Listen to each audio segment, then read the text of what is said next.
Arvin Tolentino versus Jamie Malonzo. Pinanes ni Arvin ang depensa ni Jamie pero nagkaroon naman ng dunk party itong si Malonzo. Mukhang meron na namang bagong star ang Ginebra. Nagpapakilala na ang rookie nila na si Ralph Koo.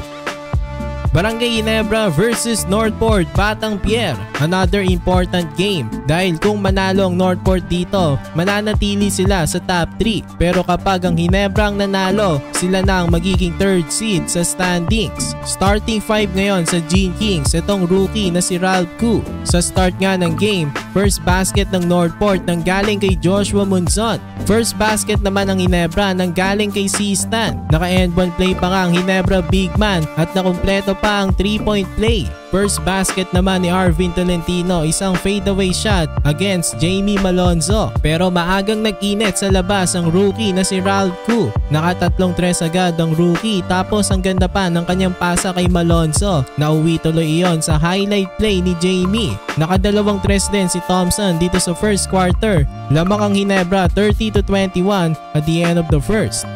Sa start naman ng second quarter, ang Northport naman ang naka-back-to-back 3-pointers. Baba sa tatlong kalamangan ng Gene Kings. Pero sumagot naman ng tres si Ralph Koo. Pang-apat na 3-pointers na ito ng rookie. Kaya lang ang momentum ay nasa Northport na. Biglang takeover na rin si Will Navarro. Nakalamang na ang Northport ng 6 points, 41-35. After niya, nakontrol na ng Northport ang laban. Nakatres pa sila Fran Yu at Jana Mores. Lamang ang Batang Pier sa halftime, 53-43. Sa start naman ng second half, naka-score ulit ang rookie ng Gene Kings. Hindi naman nakasabay ang tatlong Ginebra players sa talunan kay Arvin Tolentino. Easy basket para kay Arvin. Pero sumagot na naman ang rookie na si Ralph Koo. Mukhang gusto pa ata nito mabigyan ng mahabang playing time ni Coach Tim. After niyan, tinabla naman na ni Malonzo ang laban sa kanyang slam dunk. Tapos nakalamang na ang Ginebra sa basket ni C-Stan.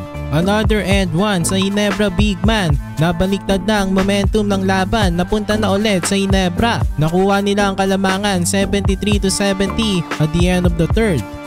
Sa start ng fourth quarter, Jason David pinasok ni Coach Tim. Nakapag-contribute pa nga agad ito sa kanyang 3-pointer. Fast forward sa last 3 minutes ng laban, tie ball game pero nag-tres na naman si Ralph Koo. Tapos sinundan pa yan ng block ni Scottie Thompson. Crossover naman ni Maverick Ahamnisi sa fast break na nauwi sa putback dunk ni Jamie Malonzo. Napakaganda nga ng sequence na ito. In the end, nanalo na naman ang Barangay Ginebra. Mag-i-improve ang kanilang record sa 5-3 at aangat na sila sa top 3 ng standings.